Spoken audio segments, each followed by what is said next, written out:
Hey everybody, Coach Mel here. You are listening to the Mel Fit Podcast, where we talk all things health, fitness, and lifestyle.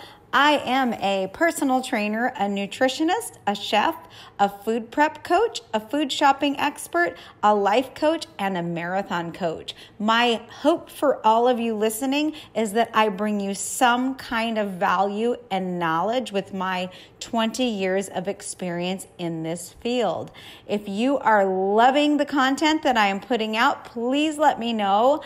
It just fills my cup up and makes me want to work even harder. Please hit the subscribe button. And also, if you would write a review, I would be so forever grateful if you screenshot that review and send it to me. I will send you some amazing Melfit swag. I appreciate all of my listeners and enjoy today's episodes. Bye-bye. Hey everybody, Coach Mel here with my lovely guest, Lisa Holmes. So excited for this podcast today. This is actually the second time we've had Lisa in studio. Last time she was here, we were doing a workshop. So goal setting. Yeah. And honestly, she's one of those people that I knew I wouldn't have to give her a lot of direction on how to prepare for this podcast. So thank you for being our guest today. So Lisa is a real estate attorney, a mother, an amazing, inspiring person who always has wisdom to offer me. And the one thing I love about Melfit is meeting people like you, Lisa, because I know that I can learn something from everyone.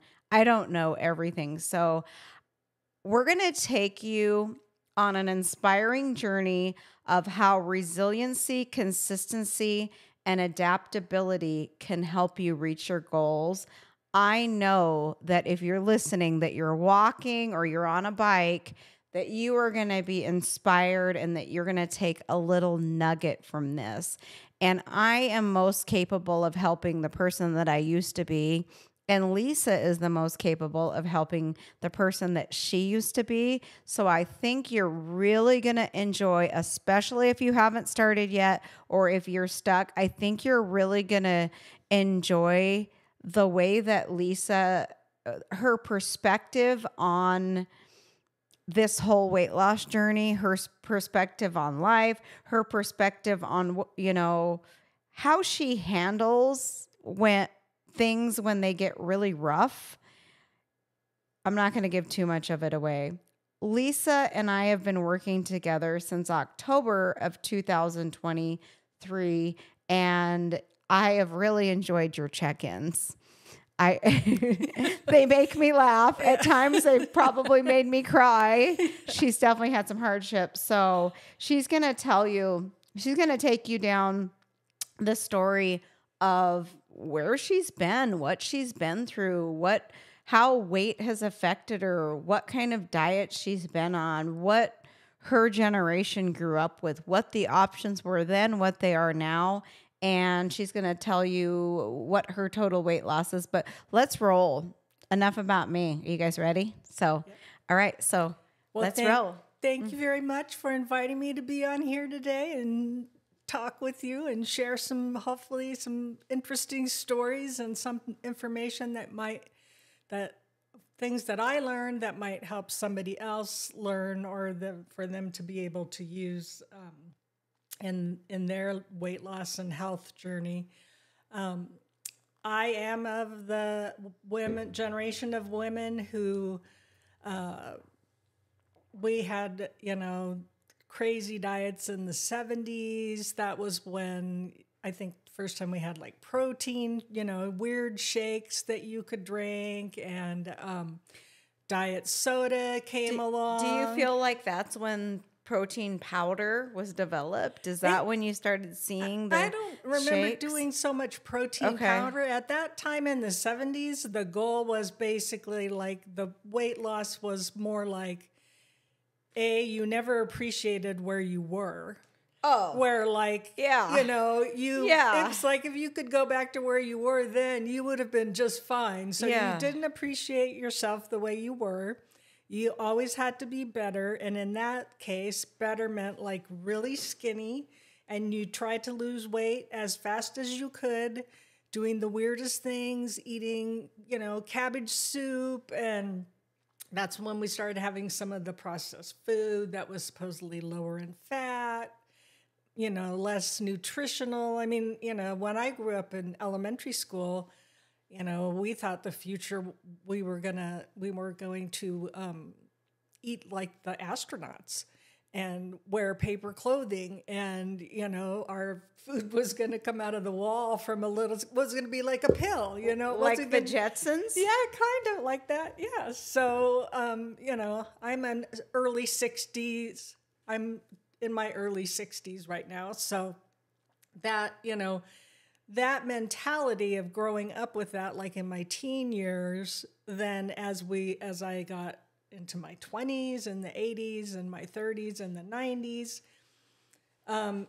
there still was not the emphasis on wellness like what we have now. And I think that that's probably one of the biggest mistakes that somebody who wants to start a weight loss journey can make, is that you cannot make it about your relationship with gravity and a particular time for a number on the scale to have that be your only measurement of success.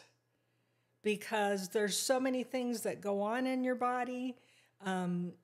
You could be losing inches, you could be recovering from an illness, so many things. You might be able to walk farther than you ever did.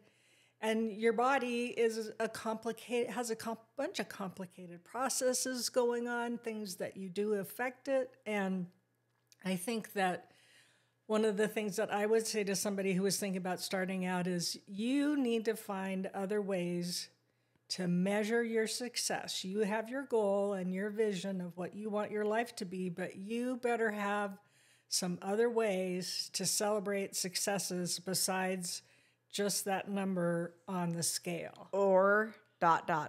or fill in the blank what? Or fill in the blank what size clothes I wear, ... How do I, am I going to be able to fit in this dress? Am I going ...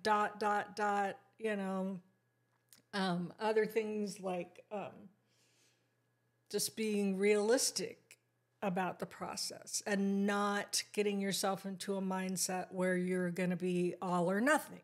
And so if you do nothing or you mess up and then you just use that as an excuse to start over again next week or whatever, there's so much more to it, the healthy lifestyle, and it's going to make a big difference in how you feel about your journey and how you feel about your success when you have other ways to measure your progress.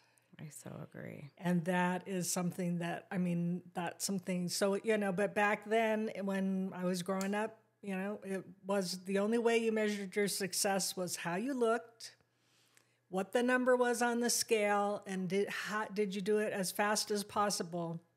There really wasn't even like in the 80s and, people didn't, people were running and stuff, but there wasn't like as many choices and different things that you could try. A couple questions I want to ask you. Did you guys get into TV dinners at your house? Do you remember that? I mean, I know it was probably maybe before you were born is when TV dinners were invented, but was that did you guys have that in your family? We did have some of that. What we had was that my younger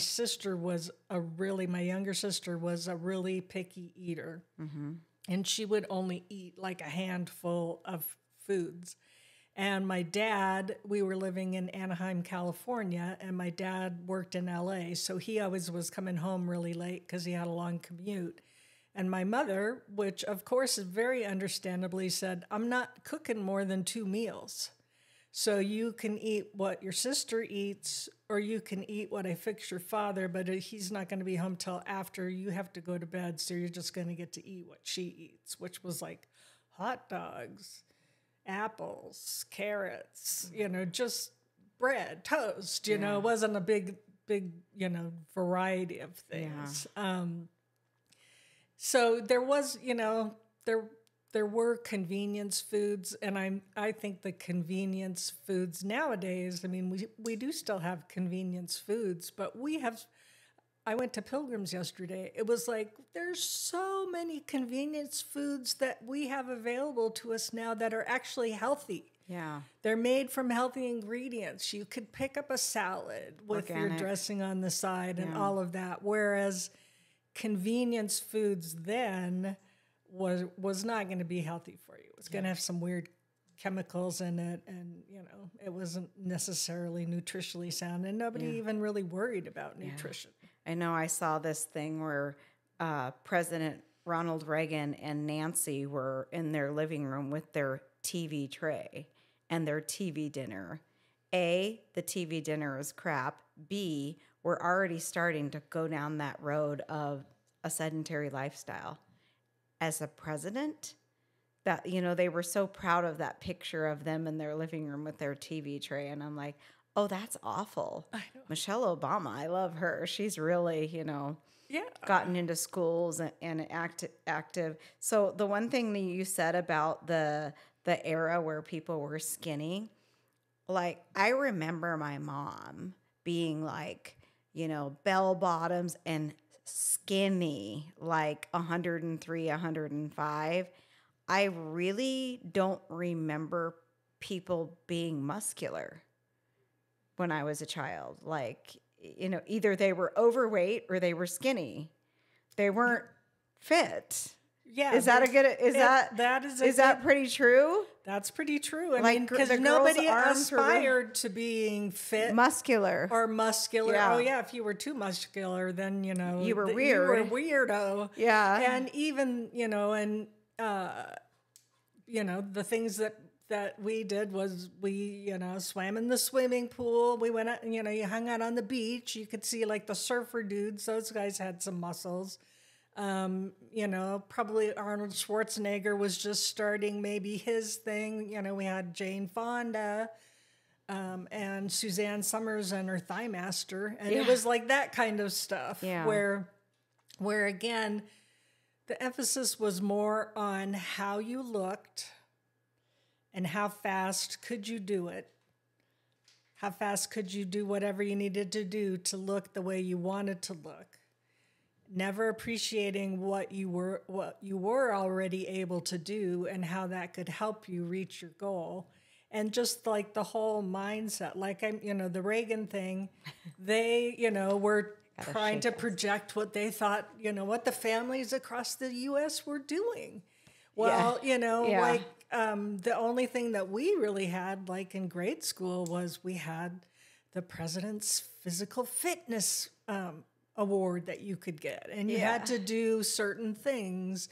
And I never could get the president's physical fitness award because I couldn't do a pull-up, and but nobody encouraged you. We had PE, but you were kicking a dodgeball or something like that. It wasn't any real type of workout. And people who did a lot of working out, they were kind of like looked askance at too, because it was like, you're not like us.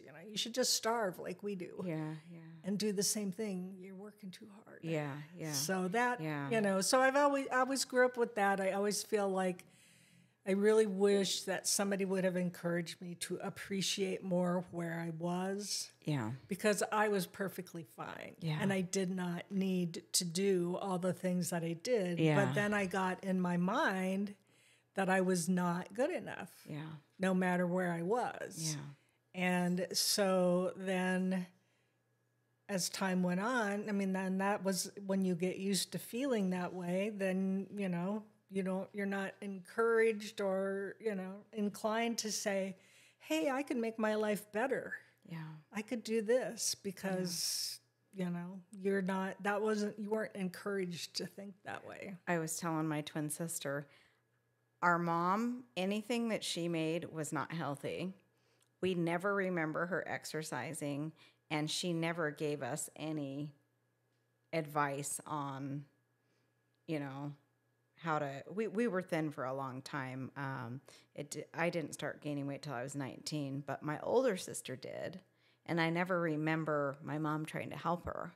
I remember my sister would go on these like brand. Do you remember the all brand muffin diet? Yeah. Do you remember that? Like Yeah, it seemed like that's all she had was brand muffins, and she'd get so pissed because we'd eat her brand muffins. I'm on a diet, you guys. I'm trying to lose weight, but yeah, we never learned anything from her.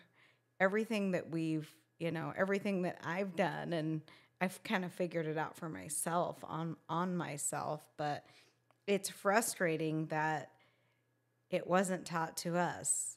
We didn't even have proper food at school. I remember having these. Did you ever eat school lunch, Josh, where you had those big, thick sandwiches with the cheese, and it's like in a tray, and they cut it in squares, or haystacks with? Do you remember the haystacks with all the like? I don't remember anything about school lunch being healthy. Do you guys? I don't think so. I mean, I think that it was like awful. that cheese was probably like that old Government style cheese. government cheese that came in big blocks and Yeah. it was made to last forever. You know, it came out of World War II or whatever. Yeah. Yeah, I mean, and then you had like, maybe you had green beans or you had like carrots that had been cooked to mush. And I don't remember any then, vegetables. then you had to dodge your vegetables because the guys were fooling around, throwing them around and stuff like that. And you really only held out for the dessert. You just hoped that maybe that dessert was decent. Was worth it. Yeah. And nobody cared about being hydrated or drinking, water or anything like that. When we were growing up, we were told to drink our milk to make our bones strong, but drinking water just for water's sake didn't happen. So you didn't really have a weight problem growing up, but you felt like you were constantly. But I felt like I did have one on a diet and trying to fit into. Right, I was always trying to, that I felt like I needed to, even though I realized now, looking back, that I didn't. And I had the women who were around me, like my mom was really young. She's only 22 years older than I am. So she was a little skinny, petite thing, and she wasn't very muscular. And then I had my two grandmothers who had been school teachers for like 40 years, and they would say helpful things to you like, just don't eat another biscuit. Or later on when I got married, like in the early 90s, my grandmother would say to me, you need to slow down on your eating or your wedding ring is not going to fit. How well did that go over? Yeah, that didn't go over very well. But, they came from... all my family grew up in the Midwest, and they think nothing of talking to you in a way that they feel like you need to hear it and they don't need to hold back. And not realizing that hearing things like that makes you dig in even harder. So I didn't, really have a weight problem until probably I went to... when I moved up here to Idaho in 89, I at that time needed to lose about 40 pounds. And then I did work with a nutritionist at University of Idaho, and I did lose the 40 pounds. And then I started practicing. And then my husband, I had met my husband by then. And then we kind of went through that phase where, we're comfortable with each other now, and now we're working these desk jobs. And, then in law school, I was actually more active than I had been before living in Arizona because I did ride my bike around. I did take walks. I took up racquetball, and I would play racquetball 7 days a week. I would run the stairs at the Kibbe Dome, listening to my Walkman on tape. And so because all those facilities were right there as part of the school, that's when I first started taking yoga and things like that. But then I became a mother a few years later, and then that's kind of where you have so many balls in the air, and I have elderly parents. My husband had older parents. We still both have our mothers. But so there wasn't enough time or energy to take care of myself, because even like my job takes a lot. I mean, I'm taking on other people's problems to help them resolve them.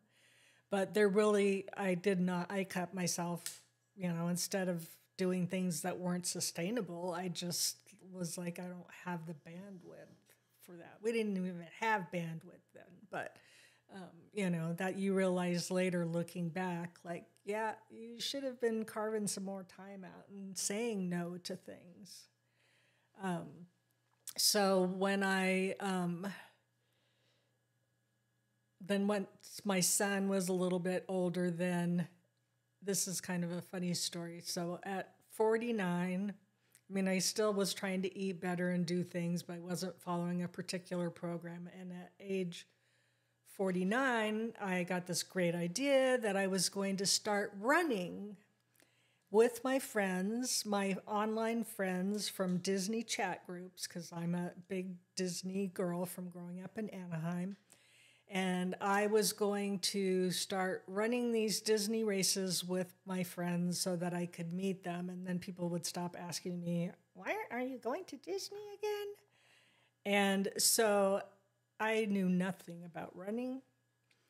I only had my friends' online guidance and things like that. The first time that we actually ran, I don't know how I managed. My son was 10, so he was probably in the 5th grade. My husband and my son agreed to go with me and do Spring Dash.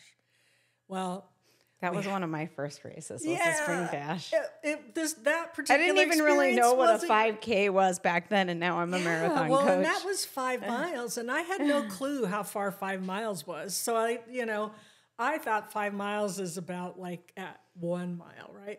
So when we get to where I think it's almost going to be the turnaround point, we just hit mile 1. And so we're going on, and at that time I weighed over 200, probably I was pretty close to 250 pounds. So that part is hard. My husband, he's just kind of going along for the ride. But after we went all the way up the hill and then came back, and after we had kind of turned the corner to the finish line, my son looked at me and he says, I hate this. I am never doing this again. And he just took off and ran to the finish line. At 10? At 10. Oh, yeah, because he was just being an only child, you don't have the same filter to your parents that maybe some people do because you grow up being talked to like an adult all your life. Yeah. So he never has had any problem telling me how he feels. Oh. But I also have that same thing. It's a two-way What's your son's name? His name is Robert. Robert, if you're listening to this, thanks for joining. Your mom's amazing. Yeah.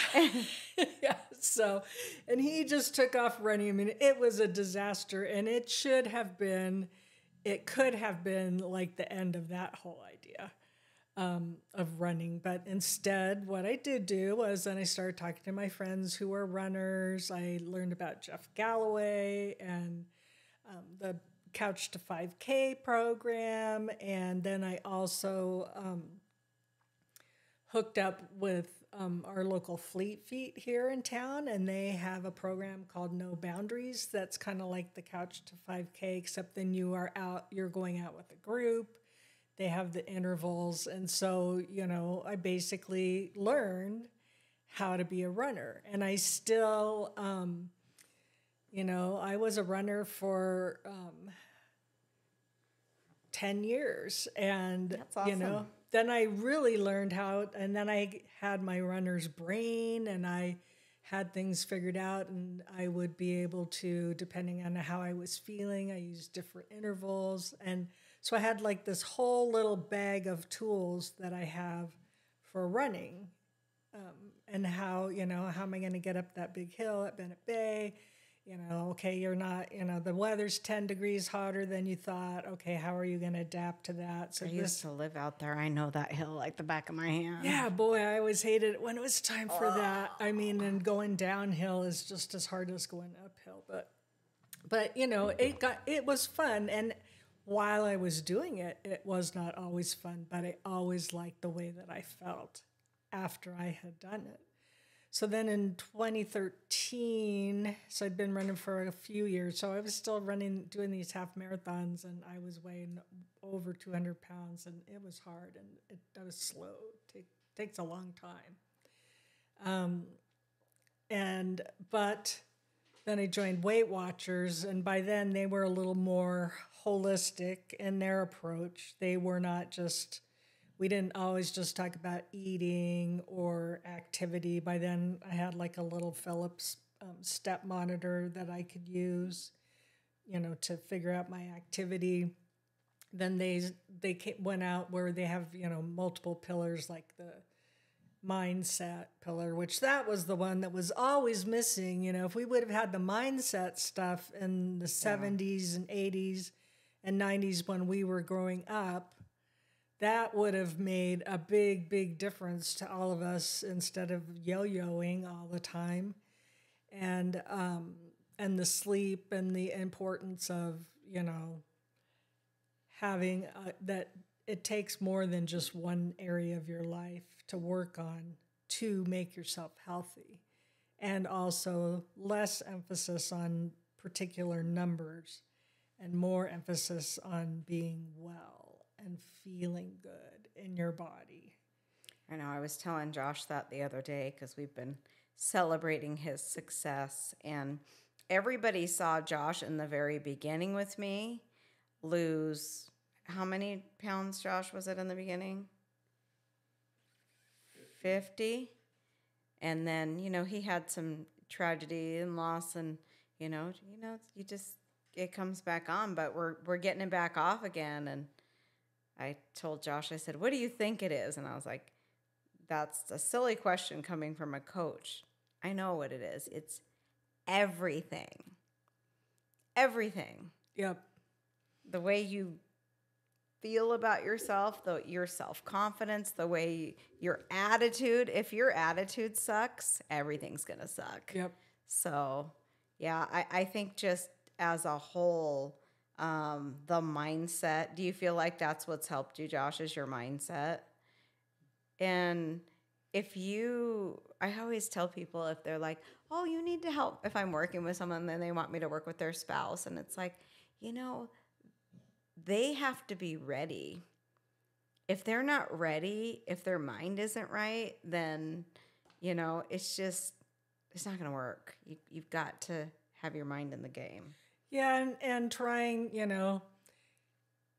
saying to you that your spouse, like, oh, you have to, I'm doing this, you should do it too because you really need this, is not a good way to open up a conversation. And if they're not ready for it for whatever reason, then it's just a waste of time and it's going to cause friction.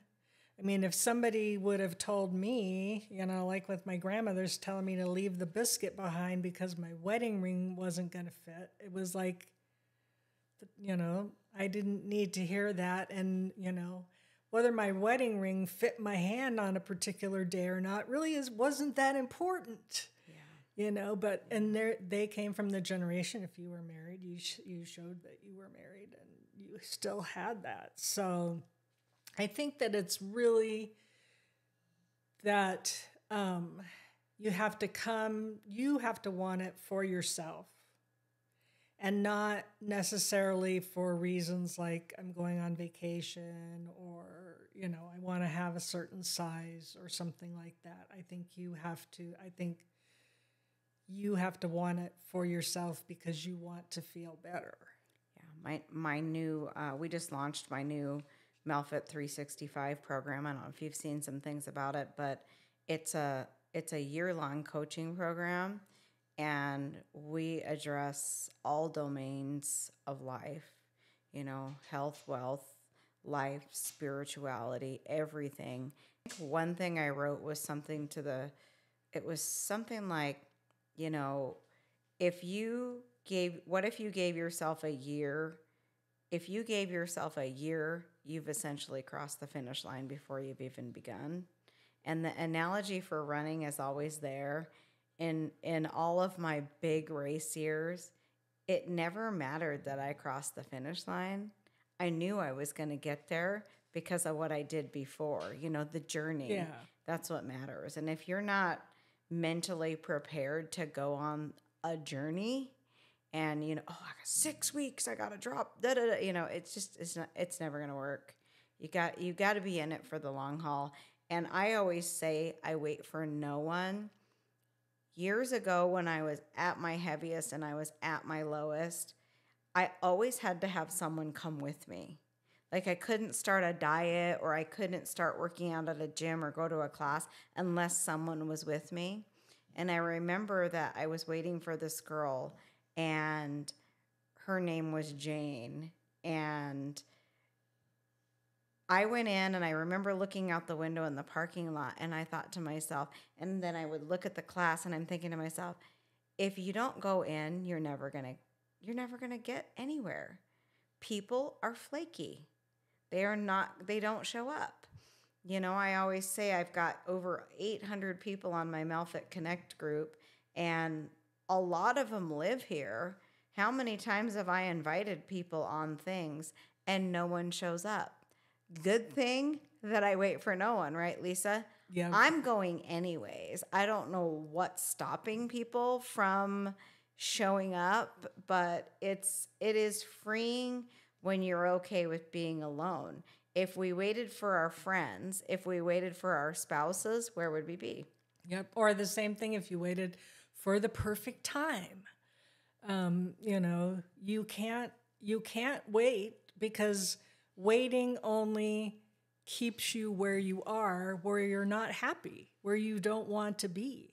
And if you have to set yourself up for the right person to be with you or any of that stuff, then that's just the longer that you have to wait to meet your goal. And I think the other thing that is really important for people when they're going through this process is to realize that it's unlike a race. There is no finish line. This is your life, and this is how you are going to act, and these are the things you're going to eat, these are the things you're going to do, and this is how you need to think to be successful. Yeah. And I think that's the biggest mindset shift is, how do you shift your mind when you've been on diets for 20 or 30 years, when you've started something for 4 weeks or 6 weeks or 8 weeks? How do you shift over to that way of thinking, Lisa, that there's no finish line? What's your advice for someone that, when that's all they've ever known is that constant fight or flight and chaos and fail and success? And Yep, I think it's just you have to accept that there is no end, and that that things change. Your body changes as you go through these various diets, and you burn calories differently. You're not going to lose as much towards the end as you get closer to goal as you did. And in this world, things are changing all the time, and you just have to, expect that things are going to change, and that for you to be realistic and know that this is going to work, you can either stop and start, and after a few times, you should kind of start to be like saying to yourself, "Hey, maybe this isn't going to work," and then that's when it's really, really important that your body adapts to things, and that your mind has to adapt to it and say, okay, I'm trying this and it's not working. What else do I have in my tool belt here and to really evaluate, like, is it not working because of the number on the scale? Is it not working because I set an unrealistic goal? Is it not working because I'm not flexible? I can't roll with the punches. I spend, way too much time and energy on something that isn't going to really help me, like taking 15 or 20 minutes to figure out if you need to have 10 or 12 almonds. You could have just said, I'm going to have 11 and take a walk for 15 minutes. We're not counting almonds here. Yeah, it's like you have to start thinking about putting your energy to where you're going to get the most bang for your buck. The one thing I wanted to interject, if you don't mind, Lisa, is I wrote down the word realistic, and then I wrote down Melfit is not about perfection. And how that correlates with what Lisa is saying is I get so many people that we have a free day at Melfit, because when I designed Melfit is based on my failures and successes. And what didn't work for me was no flexibility. What didn't work for me was a plan that was too rigid, and there was no free days. I couldn't wait to get done so I could actually breathe a little. And I get people that are new and they're like, oh my gosh, I know that you have a free day, but I just know myself, and everything has to be perfect, and that's the way that I operate. And I'm like, okay, I'm going to try to get you to not be that way. I'm going to try to get you to change that about yourself. And one of my clients, Keith, who's lost 200 pounds, he was that way at first, almost so rigid that I would encourage him. Take at least a meal a week. And I felt like he almost had better results because the stress levels were lower. But I feel like that is really what's missing, and that people think it's not that exact. Some of the messages that I get, I'm like, oh my gosh, you guys, it's not that exact. Like, let's just give yourself grace here. So definitely eliminating the perfection thing. That's just exhausting. Yep. I mean, that's what we've all been doing for years. So you're about 59 now. You said you've been running for 10 years. Yeah, actually, I'm a little older than 59 because I had an injury. In your story. Yep, in my story. So where are you at? You're running for 10 years. I ran for 10 years, and then I got sciatica. Okay. And I developed some neuropathy. Okay.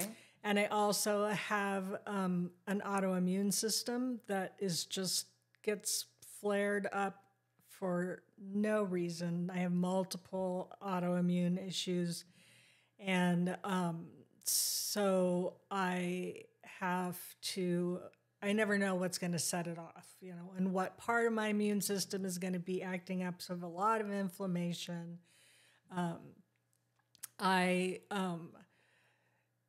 That's one of the reasons why I came to Melfit, because I had been doing Weight Watchers for 10 years, and I was successful on Weight Watchers. I lost 75 pounds on Weight Watchers. 2017, COVID comes along. Like everybody, I gained back 25, but I just could not get rid of it. I knew that what I had done before was not working. I had never tried an anti-inflammatory diet or eating plan, I should say, because I don't really. It's not a diet. We don't say the D word. Yeah, it's an anti-inflammatory eating meal plan that that it would be something different, because I hadn't tried it, and that's why I did come to Melfit, and because I knew I was stuck, and I knew what I was doing before was not working. So instead of saying, "Oh, I guess this is as good as it's going to get. I'm too old, whatever," I went and I did, follow you like all last summer on your Instagram and stuff.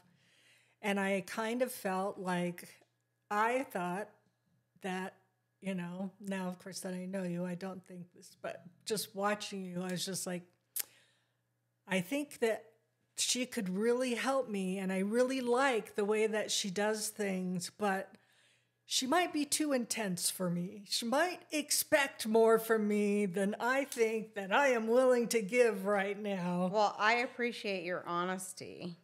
Yes, and it's like, and yes, she does expect more from me, and But that's really what you need, right? Right? Yeah. Obviously, what I was doing myself was not working for me, And you were actually afraid of being held accountable. Yeah, well, because there is some level of accountability with Weight Watchers, but and also I'm a lawyer, I can rationalize anything. I have, and I know that about myself, and then that's been, I think when I talk to you, I'm really make sure it's like, nope, she's gonna know if this is BS. I just tell you, like I told you with my check-in last week, we'd had a bunch of family illnesses and drama, and I was just exhausted, and I just, for a couple of days, I'm like, I'm just not doing this. I'm not following my eating plan. I'm not doing this. Wasn't doing my activity, and then I said. And luckily my weight was okay afterwards, but I just told you, hey, being off plan was not as fun as I remembered it. Yeah, so I know. Came right back on. I appreciate your honesty and your vulnerability. I mean, the fact that you tattle on yourself, it's very freeing. It's exhausting hearing people's excuses and lies. Yeah. It's exhausting. Yep. You are a breath of fresh air. And I feel like that's the common denominator of why you've been successful and you've stayed the course, because you're realistic, you're honest, you own your shit. Yeah. So it's been, I don't want to lose my... Yeah, I love that about you. And I'm telling you what, you guys, without divulging, I mean, Lisa's had some stuff happened just since October, and it's never bad enough for her to just throw in the towel, and I don't think it ever will be. I feel like no matter what, you're like me. You're going to put your head down on the table and you're going to cry or do whatever you have to do or however you cope. Maybe it's just going off plan for a couple days, and I visualize myself throwing a tantrum, and I'm not going to lie, I throw tantrums. Maybe it's just in my head, but I do. And then I'm like, okay, no one's coming to save you. Nobody cares that you quit besides who? Me. And me. And but you, mostly you. But mostly me. Okay. Yeah. So what good is it going to do? We're punishing ourselves. So while my head's on the table crying, I'm trying to figure out how to get out of this, mess that I put myself in. So I always tell people, it's like, oh my gosh, why are we, we only make it worse, on ourselves. I think food is, if you can kind of shift, and start to recognize your triggers and drink a glass of water or go for a walk, because we all know that it's not going to do us any good to eat our problems away. So, but yeah, I love that about you. You've always owned everything. Yep. Well, and moved on. The only reason to look back is to learn. Okay. So I was going to ask you, so you were down 75 and then you gained back 25. Yep. So I always kept off 50. How did you feel like mentally? Was it like, were you pissed? Were you like, oh, hell no? Like, what was going through your mind? Were you super uncomfortable because you knew what it felt like to be down 75? What was going on? Were your clothes not fitting? Yeah, actually on the it was, during the pandemic. It was like the weirdest time anybody in our generation has lived through. And now we're in this time where not only just like the COVID, but just like everything, there are things that are going on in this world that obviously we can't do anything about, but that we are seeing things that I would never think would have happened ever. In my life, looking back, my husband and my son are both very into history, and all of the things. My grandfather was a history teacher, so I mean, we are living in extraordinary times, and when all of that was going on, that was, we couldn't go out and do as many things, and it was it just gradually kind of kept up, and it was luckily for us, we had a separate office we could go to, and we had gate control, and we had things like that, so we could continue. We weren't trapped in our houses or anything like that, but also the circumstances didn't lead me to do what I knew I needed to do, which is you have to stop things. If you don't like where you are, you have to change something, and you have to stop going down that road. And I'll tell you, the best thing that I ever did for myself when I was losing the 75 pounds is I got rid of all my larger size clothes. And I had already been programmed for years to not buy larger size clothes. That I had at some point in time in the 90s said, I'm not buying bigger clothes anymore. I'm not buying any larger size clothes.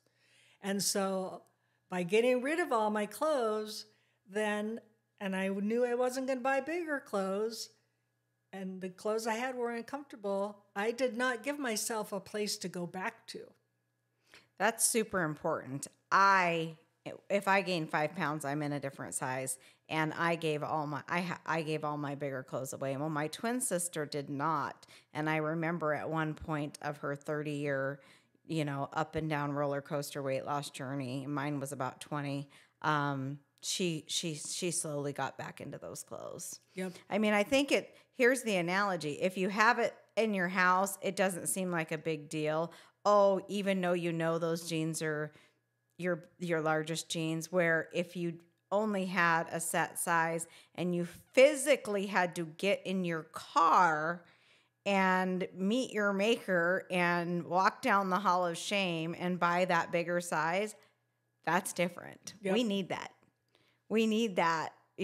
Wake up, we should actually be uncomfortable about going and getting a bigger size, uncomfortable enough that we do something about it. That you don't. I think that I always tell people, I'm like, you can get $5,000 a year right off from donating clothes and household items, and just give it away. Yeah.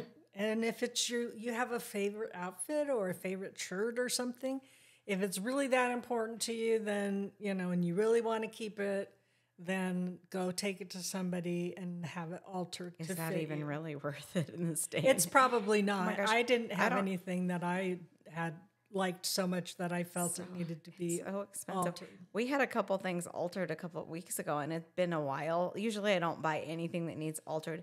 It was $20 for a hem. Yeah. I remember because we had a clothing boutique. I remember when a hem was $10. Yeah. To me, I don't know. For me, that seems high. So yeah, is it really worth it? It's yeah. So I mean, that was one of the things that it just. So when you contacted me, you were getting kind of out of your COVID funk. I was getting out of my COVID funk. I was not happy with the Weight Watchers plan. I mean, the plan was fine, but I was actually got a little mad at Weight Watchers. Was just silly to get mad at a company because they don't care. But I got mad at them for basically changing their program, and they just bought a company so that they could do the Ozempic and the Wegovy and all the, the drug thing. And they actually, at the expense of laying off half of their people. Oh. And they went away from their core business, which was, support and having the meetings. And that's where, you could go. I went to Weight Watchers meetings every week for years and years. And I always heard something that I hadn't heard before, or, new recipes. I mean, there was always some new information. But it was like, well, I know that that's not going to work for me. That's not. And so then I had still again, then I was trying to figure out, well, what do you want to do? And then I just said, well, I'll try it. And, I can do anything for 3 months, and I'll give it a try and see how I like it. And then I think that's when I finally called you. Like, I think maybe I'd gotten COVID in August, and that was after I'd recovered, and I was like, I got to do something. How did you hear about Melfit? I can't remember. Melissa from Good Juice that's Company. Right. Thank you, Melissa. She was delivering juice to me, and I think I met her through Pilates, because I had started Pilates in the summer, and so she had placed an ad in your magazine. Yes. And then when I was at Pilgrims, I'm like, oh, there's that magazine. And then of course, as soon as you start like looking at anything, then stuff starts popping up in your Instagram feed and things like that. And then again, I thought about it. I wasn't afraid of that I couldn't do the work, or that I couldn't follow a plan.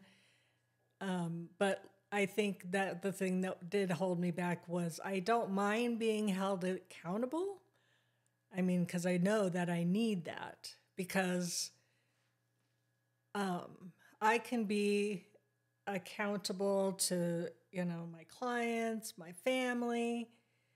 I can convince myself otherwise, but sometimes sometimes you need a third party, so that when you say those words to the third party as part of your accountability, and in your mind, you're like, that sounds like BS. She knows that sounds like BS too.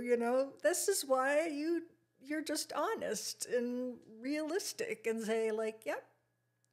I don't think I've ever had a week where I've told you I followed the plan 100%, because I'm not perfect, and stuff comes up, but I'm always like, I'm in the B+ range usually. And, that's, and I don't know. I mean, it seems silly to be like afraid of somebody like, at my age and my stage of life and what I do, but I'm not like, I don't think you're ever gonna beat me up or send Josh after me. No. So you guys are nice and supportive. Yeah, we try. Well, I know what works. And going back to elementary school, did you do your homework? That works. Knowing that somebody's checking on you each and every week, it works. Yeah. And I don't care if you're 99 or 9, accountability works. Yep. And if you need to improve something, hiring a coach in any area is so beneficial. And for me, I think it feels so good. I've had, 4 coaches recently. It feels so good to, when you do something wrong, they support you. But when you do something right, it just feels really good, because it almost feels like, okay, I know I did the work. You did the work, but you also didn't let the team down, right? Yeah. You can't, it's like sports, or, you can't let the team down. You start at the finish line of a race, and you're going to feel a little bit weird if you just stop.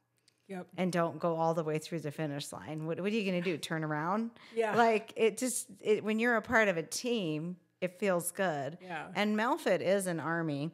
I wanted to ask you, did you watch the episode with Oprah on the Ozempic? I did not watch that because, and that, that just was even more recent that she finally fessed up that she had been doing that. And of course, I've watched like many of the Oprah things, like with the fat and Dr. Oz and all that, like pseudoscience stuff that wasn't, real. But, and I don't criticize anybody for doing that, or, using whatever tools are available. But I personally feel that having that to help you, and unless part of that program is also teaching you how to eat, how to be active, how to take care of yourself, how to deal with the mindset, they're going to be in the same pattern that we were with the other things, where you go back and forth. They're not, and so like Weight Watchers, they do have their drug program in connection with their regular program. So there is some education going on there, but I can guarantee you that people who are doing like telehealth docs or something like that, and to me, they're not getting that support of, how are you going to be able to do this for the rest of your life? Because the drugs are new. We don't know how long you're supposed to be on them and that kind of thing. I agree. And I try to be careful because it's, controversial and I don't want to piss anybody off, but is it being used as a tool or is it being used as a crutch? If you watch the episode with Oprah, it'll probably piss you off. It probably would. I mean, it's just for me, this is my own personal history through time with Oprah Winfrey. Have you ever seen the Wagon of Fat picture that Josh and I have done? Oh, no, not yours. We reenacted the whole stage. We'll show it to you. I have a wagon of fat of the fat that I lost, wearing the exact same outfit, being in maintenance for 22 years, doing it the right way. Yeah. And we somehow, some way, want to get that to Oprah. And I commend her for admitting that she was a fraud. For me, it's disheartening when you're young and your, idol is this woman, because I'm an entrepreneur, who is a billionaire and one of the top, 10 richest women in the world. She's your ride or die. That's sad. Yeah. All of those people ran out and bought the powder. What was it? Optivia, or I can't remember. Some kind of protein powder. And then she comes on and says that she wasn't even on the amount that was prescribed, which was starvation. She was dropping down even lower to like 600. So I'm glad that she came clean with it, because it pisses me off because all those people ran out and bought it because she endorsed it. But what she said is the next day after that was aired, within 2 days, she started gaining that weight back. Yep. It wasn't sustainable long term, but yet she got on national TV and said, "Look at me."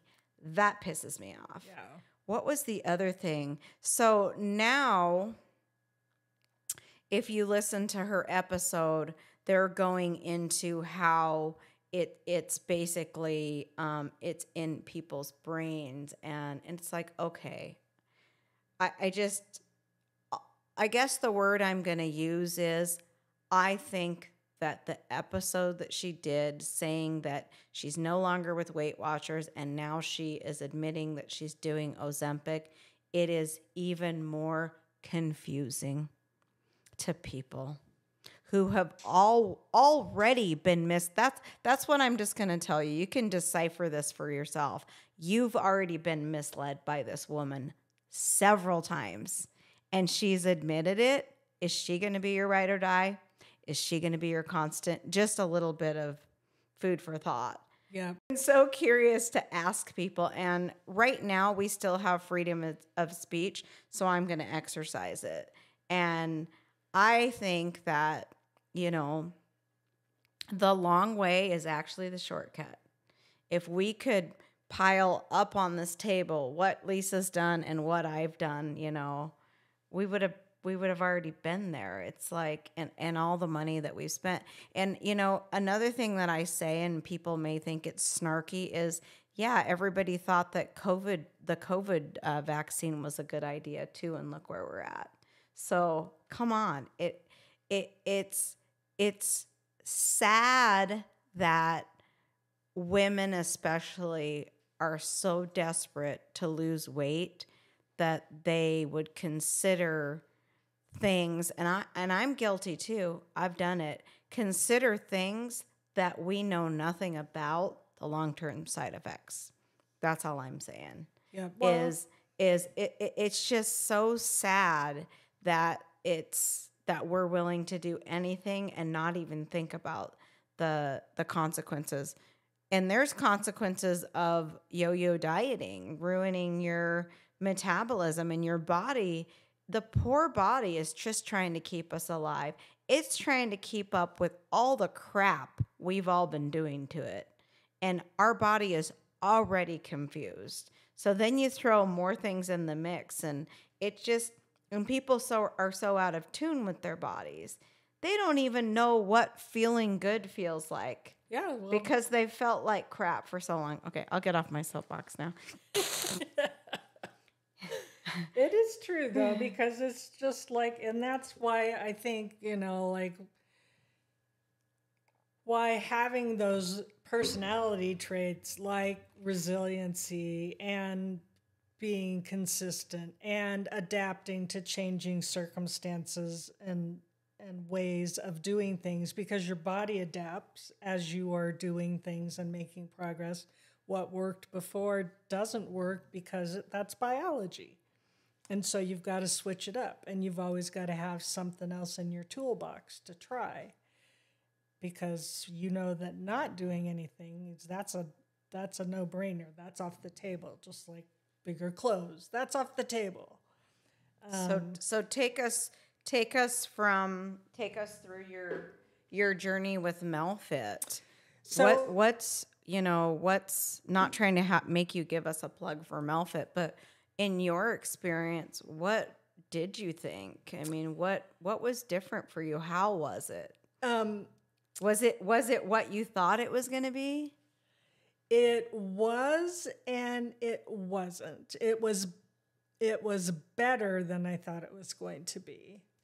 However, I will say that because it was a totally different way of eating and doing things and using ingredients I wasn't familiar with, those first couple of weeks are pretty challenging, because you really are changing a lot of things at once. You know, you're getting rid of ingredients, and, you know, and everything that I have had, all the Melfit food, I mean, it is delicious. I don't miss any of the stuff that I don't have. And what I found was, I think I had some unrealistic expectations of like, oh, I can do anything for 3 months, and then I'll be closer to my goal weight, and then I'll just finish off. Whereas in fact, my first round of Melfit was more like learning the process and appreciating these changes. And now that I'm like 2/3 of the way through my second 12 weeks, I don't miss, I mean, like, people, I think I would have had a hard time to believe that, like, I would not miss sugar. You know, I don't miss it. And if I have anything that has it now, it just tastes weird to me. And, you know, with a lot of different things like that, different foods and things like it, you know, different mayonnaise, different, you know, that type of stuff. And I like the fact that when you have us using things, we are not using diet or low calorie. We're using organic. We're using ingredients that are better for you, because that was something that I had always done while I was on Weight Watchers, is that I basically refused to eat diet food or low-fat food. Everything that I eat, if I eat something and I put it in my mouth, it better taste good. Or Maltodextrin, aspartame, sucralose, yeah, 57 forms of masked sugar, chemicals. yeah, on all that stuff. So you got to actually like taste more things now, and using real food, because I said to myself, I had ate that low fat stuff for 30 years. It didn't do me any good. I mean, I weighed more than when I would have probably just, stuck to it. So, but the Melfit now that I really recognize that it has changed my taste, and it also has changed, it has helped the way that I feel, and it has helped, my inflammation. And it's, you feel more energetic. You're eating real food that tastes really good. And so why wouldn't you want to do this? And why wouldn't you be able to continue, on? Like, it is a plan that you can realistically do for the rest of your life. And there's tons of recipes, that I haven't even had a chance to explore yet, because I've been on plans. But and that's like I think on one of your Facebook Lives, I mean, I have the list. It sits next to my stuff on my home computer, where you just like rattled off like 25 different dishes that we could use on free days, and cocktails, and stuff like that, because I do still like a cocktail. Samesies. And honestly, I think I told Lisa before we started it, we were talking about cussing, and I said, yeah, the reason I cuss is because I was controlled for 5 years, and somebody told me that I couldn't cuss and drink alcohol. So that I blame him. Yeah. So I wanted to interject this. If anybody's wondering, if you're going to a coffee stand, I owned 2 coffee stands for 13 years.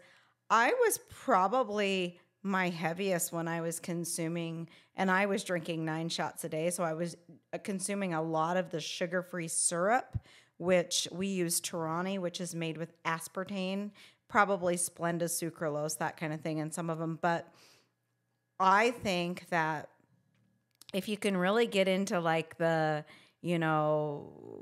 anatomy and chemical makeup of your body, and respect your body, and all it's trying to do is take everything that you put in your mouth and do something with it. It's like a recycling bin. Oh, she gave me this. I recognize this. We're going to filter it through here. All of your organs have a role, your liver and your pancreas and your kidneys, okay? So what does it do with frankenfood and chemicals and sugar-free stuff, Lisa? What does it do? If it gets something in your body that it doesn't recognize and it can't process, it's like I stick it over here in the liver, and later on, I'm going to do something with it, except it's really just your body's never going to figure out what to do with it. In my own personal opinion, I feel like it was processed as regular sugar. Yep. I didn't feel like it was helping me lose weight. I felt like I was gaining weight. Yep. So I feel like when I switched over to stevia and things that it could recognize, because I still use a little bit of honey, maple syrup, coconut sugar, and that Torani pure made sugar-free vanilla that's made with monk fruit, and I have no problem with my weight. So the other thing I was going to say is Lisa's down 22 pounds, and she's let us share her before and after, so we'll attach those. And I am probably not the only person that has said this. When you lose inflammation on an anti-inflammatory plan with Melfit, people look like they've lost twice as much weight as they have.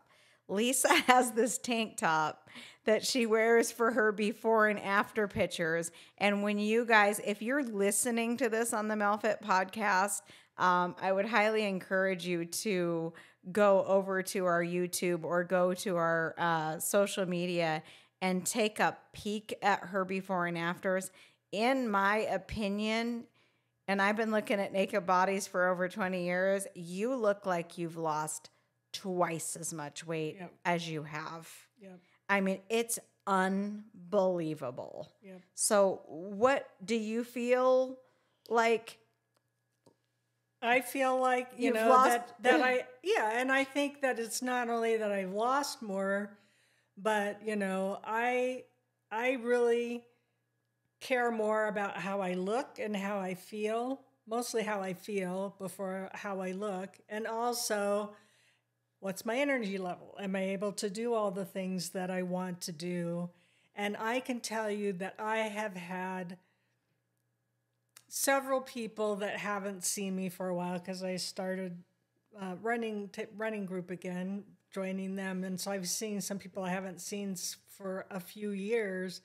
And I mean, I have people telling me like, and you can tell if somebody says you look really good, and whether they're nice or they mean it or whatever. And I mean, I've had multiple people say, you look really good. I mean, no, you seriously, you look really, really good. And you're like, go on. And then I'm like, thank you. I've been doing Melfit. I've been, people, so if they ask. And then, the other things too that have happened since I've been on Melfit is I've had, I have to have blood work regularly because of the autoimmune stuff. I have better test results. My resting heart rate's gone down a lot. I feel better. I'm more optimistic and happier. And I know that, I'm doing things that are good for me and that they're in a way that I can follow them. And that, my life is easier, because one thing Melfit did do for me that I'm perfectly capable of doing, but it was just seemed like more effort than what I wanted to do at that time, was what to eat. I could go through and I can meal plan, all day long, but that to me was just like, that part is like, nope, I don't want to figure that out. I just want somebody to tell me what to eat, and then I'm going to eat it. And that's what I'm going to do. And the one constant in my head, Lisa, and, I'm an idea girl. I've opened up a new business every 4 years since I was 27. Asked my husband at Dries and Bananas. But Melfit has passed the barrier. Melfit's here to stay. Nothing I've ever done, I've done longer than 4 years. Yeah. I've sold my businesses, but Melfit's here to stay because I'm creating a life by design. But what I'm getting at is I can imagine myself sitting at my brick and mortar studio. 4 days a week I did personal training, and 1 day I did nutrition, which was not enough. It was ass backwards. And I can't tell you how many people said, just tell me what to eat and I will do it. So I'd spend an hour with them and then they'd leave, and I'd spend another hour writing up their meal plan for them.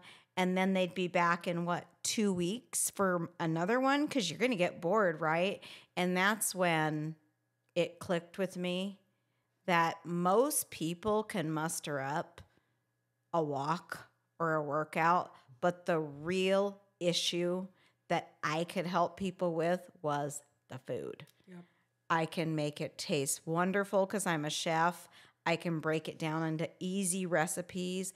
I can slowly introduce people to better quality foods and using spices and citrus and better oils, no seed oils, teaching people how to grate ginger and put it in your freezer. And I feel like people kind of really enjoy the videos, and also have the food ready, because that's when we get in trouble, and never ask the question, what's for dinner in your house, you know, ever again. And I think that's a lot of people's hang-ups.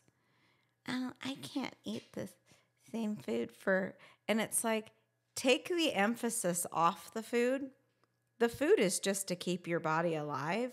But the bonus with Melfit, it actually tastes good. Yeah. So you're really not going to care. And if there's ever a day where you're like, oh my gosh, Coach Mel, I love your honey ginger lime salmon, but I just am not feeling it, and that's no big deal. You'll never offend me. I have really thick skin. That's when I say, oh, no worries, you know, make yourself a green smoothie or whatever. So, but going it alone does not work. A lot of times when people finish a plan with me, they are dying to try all the fun stuff, and it doesn't work because they're not logging it.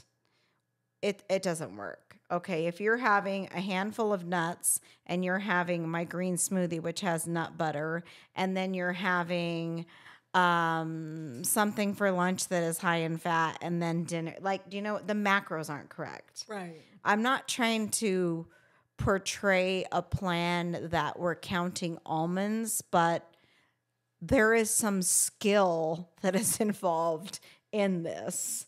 I mean, I didn't take thousands of people through this because I have no skill. And also, I'm aware that you can count your own calories and macros, and Josh can, but don't you have better things to do with your time?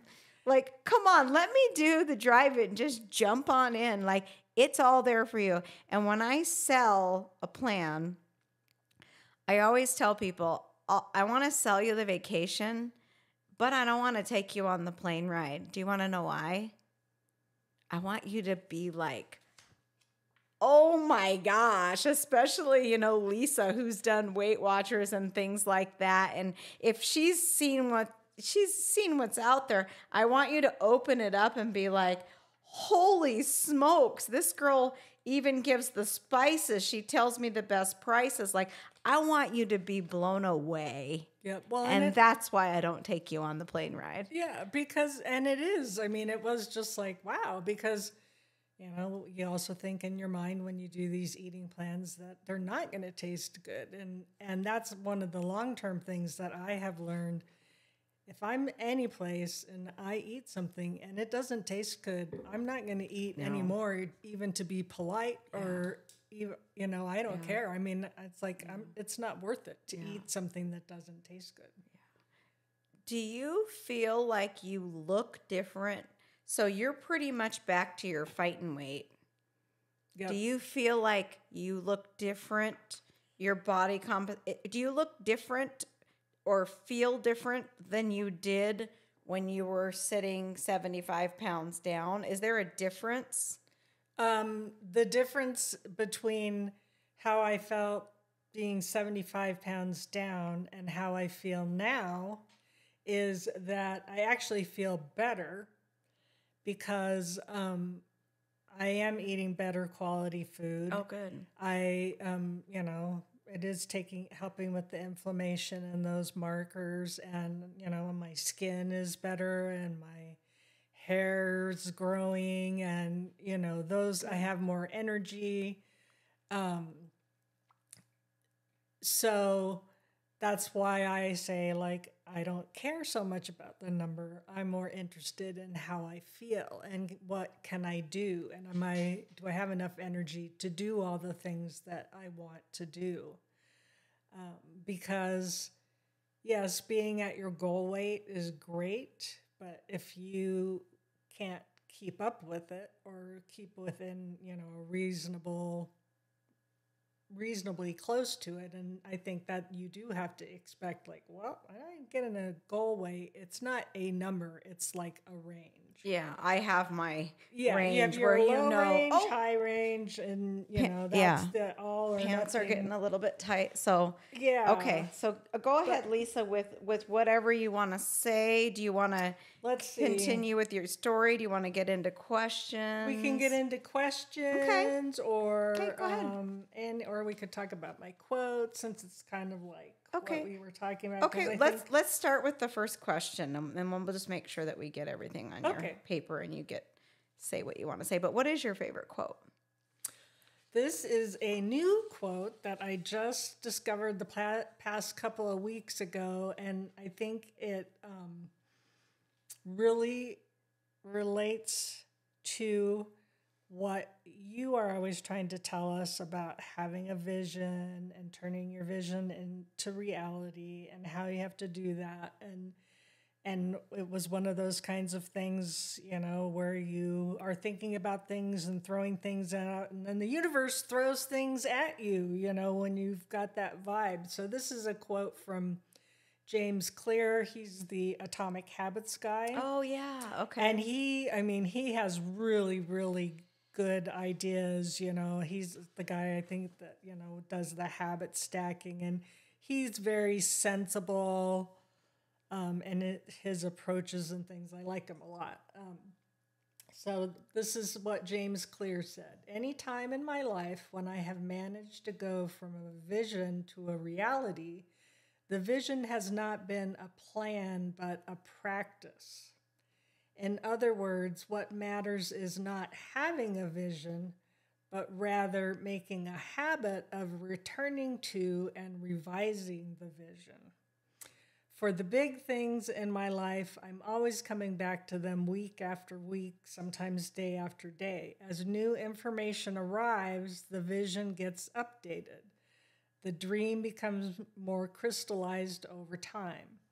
It's a habit of thinking about where you want to go with an ever-increasing degree of clarity.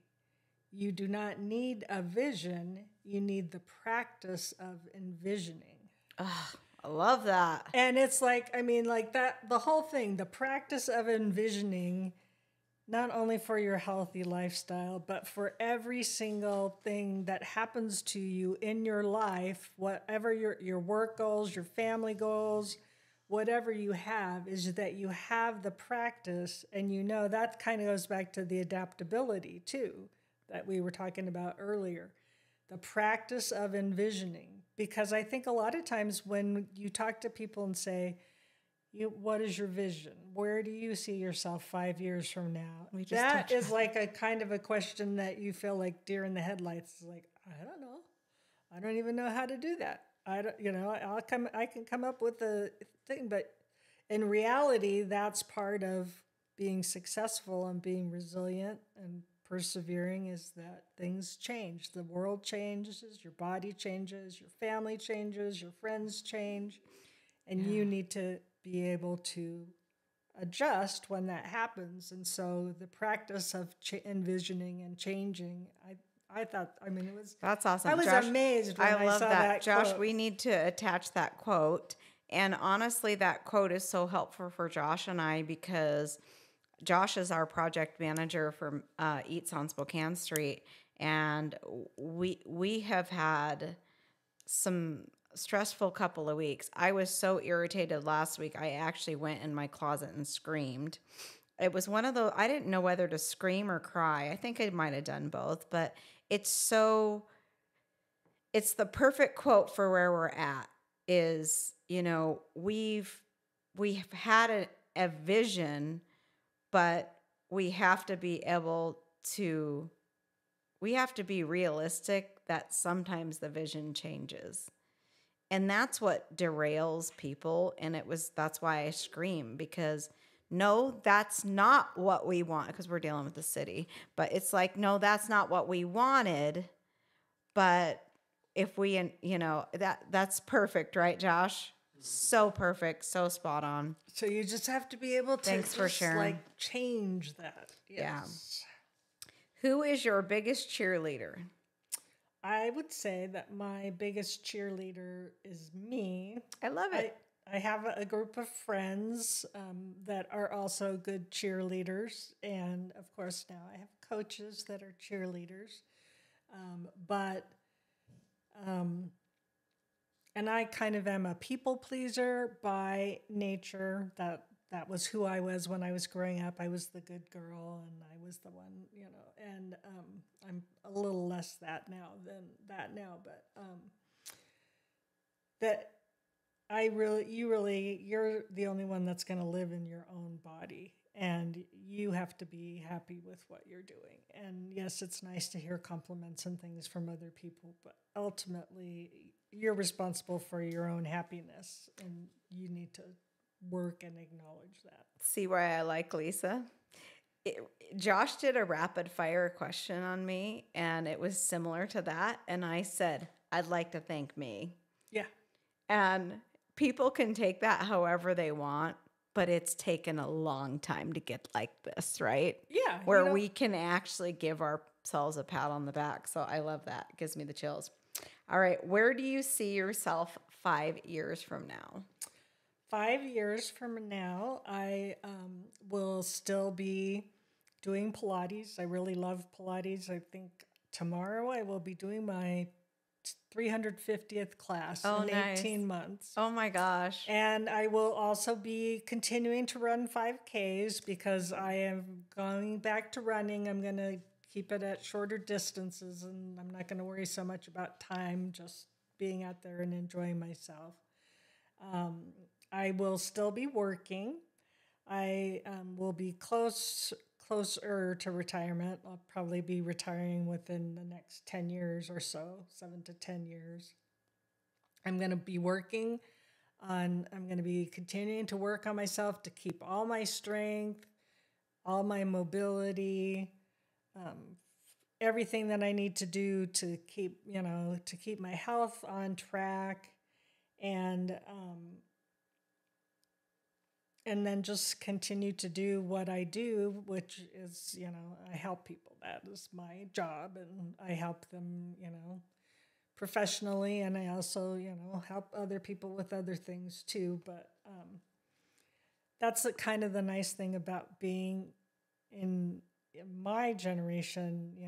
I'm at the stage of my life where I have paid my dues and more, and that I am in a position where I can enjoy my hard work. I have more control over my schedule, what I need do and don't have to do, my commitments, than I ever had any time in my life.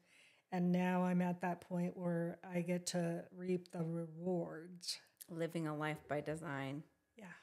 Except I didn't know to call it that. That's just what happened. But I mean, that's the way that it's, worked. And if you look back through your history, my history, the listener's history, we were the most unhappy when we weren't in control of our schedule. Yeah.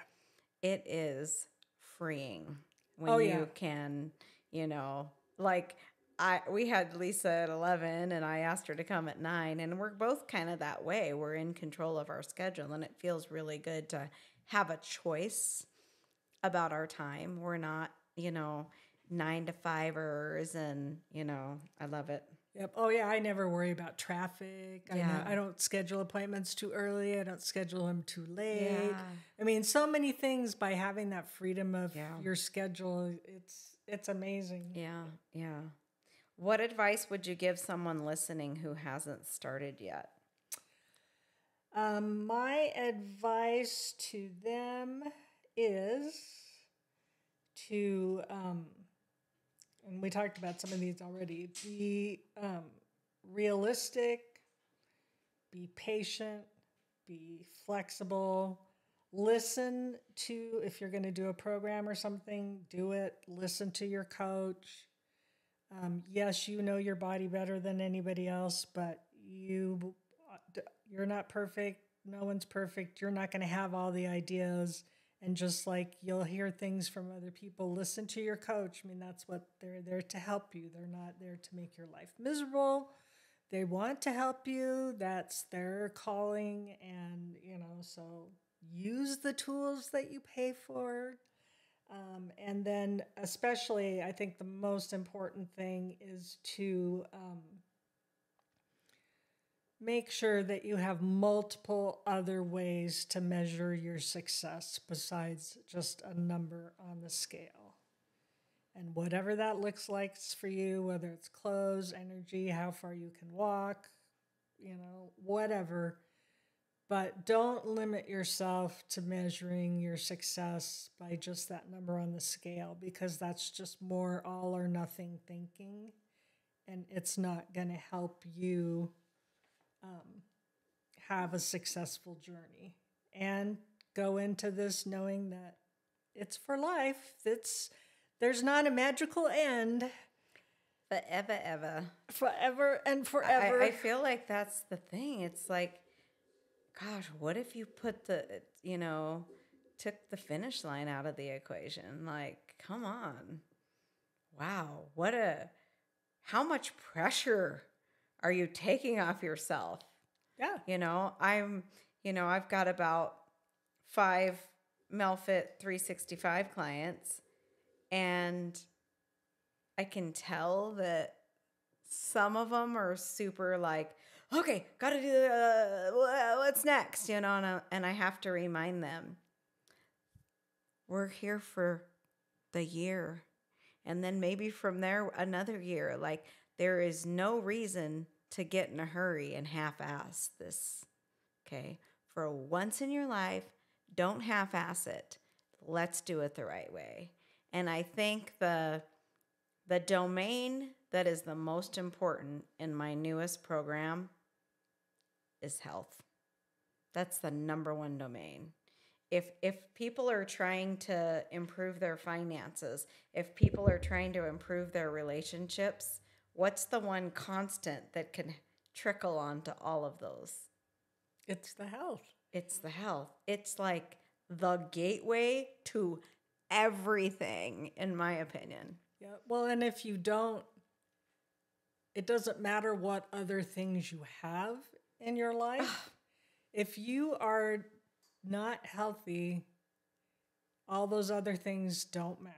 No. And look at Steve Jobs. I think it's like, I know it's somebody else said it beside it being a quote from The Princess Bride, that if you don't have your health, you don't have anything. Yeah. It's I love that she quotes The Princess Bride.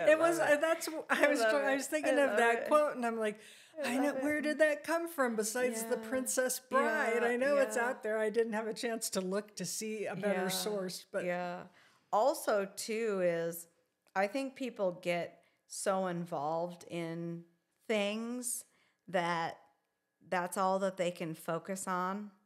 Okay, so I've just signed up with Coach Mel. They realize very quickly that it's not like this. All right, guys, family meeting. Like, all the junk food has to go.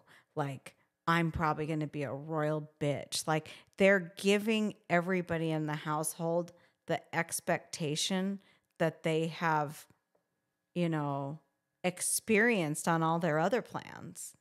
I've seen it time and time again. Also, they have a huge binge before they start because they don't realize that they can have that if they still want it.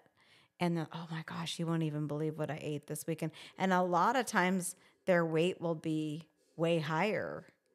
Like, I'll talk to them a couple weeks before the program. They'll tell me their weight, and they'll start the program, and they'll have managed to pack on another 5 or 6 pounds. And it's like, we know, Lisa and I and Josh, that wasn't necessary, right? That really was not necessary. If that's something that you want to do, you can do it. But what you'll find is, when you fill your body with whole foods, organic if you can afford it, clean ingredients, fruits and vegetables, lean meats, clean oils, sugars that aren't processed, when you drink the Kool-Aid, you will be sick. I've even noticed that switching over to wild-caught shrimp, wild-caught salmon, I went somewhere the other day, I'm not going to mention any names, but I was so sick because the shrimp was definitely farm raised. It's like your body gets used to what you give it. Yeah.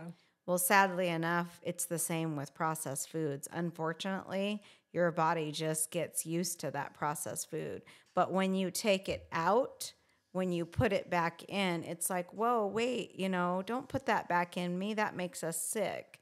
And that's when it's like, from many clients telling me, "Oh my gosh, as you read on my free day, I had a donut fast and I feel horrible. And I know I can have whatever I want on my free day, but I don't even want that anymore. Like I'm beside myself that like you said, your sugar cravings go away and then you find joy in like a in-season peach that just runs down your arm, you know. It's crazy. Or you might be at a birthday party and somebody will give you something and you'll like, I'll take a bite and it tastes so sweet and you can taste the chemicals. That's my analogy of it. It's like, oh my gosh, this is so sweet. Like, why do I even want this? But okay, last question. What is the biggest change you personally have noticed since losing weight? Anything that you just has just you're perplexed by or that you're like, oh gosh, this is interesting or Yeah, it's not that I'm perplexed. It's more like I think it kind of helps you once you're feeling better and you have more energy and you're more optimistic, and then that you realize, you know, how much easier your life is and there's not all this angst, you know, going on in the background because you weren't feeling good, and that how strong you are because you could do things when you were literally like carrying around a bag of dog food with you all day long, that you never got to put it down. And that, you know, how strong you were that you could still push through and do things, but how much better your life is now because you can put it down. It's not there. You're not dragging it. yeah, you're lighter. You're that ball and chain with you. And how much you've done for yourself by pulling yourself together and getting the healthiest lifestyle you can get, how much that benefits you, especially for me at this stage in my life. You know, I'm shooting for 100. So Centurion. yeah, well, I'm really, my son was born in 99. So I told him, you have a real shot at being alive in 3 different centuries. Because we're all already in 2. Yeah. And it's like, you only got to hang on for like till you're 101. And we, you know, his great grandmother lived to be 102. And, wow. you know, my grandmothers lived to be in their 90s. And so he's got the genes, you know, but it's like, but you got to take care of yourself. Yeah, Robert, don't let us down. Yeah. So that's great. So anything else on your no, I think we pages that you I think we got most of it. You know, it's just if you just really have to approach it with an attitude of learning and always refining, and that things can be better and to enjoy the process. Yeah, I love it. Yeah, it disheartens me when people have one bump in the road and then, you know, they ghost me. It just disheartens me because I really enjoy diving into what you just said and the educational piece and then the mindset. You know, you don't have to beat yourself up. You don't have to blame yourself, but you do have to believe in yourself, and something has to change. Something has to be different, or 20 years from now, 30 years from now, you're still going to be beating this dead horse. And everybody in your life gets tired of you being on a diet. Everybody in your life gets tired of hearing you say, I need to lose weight.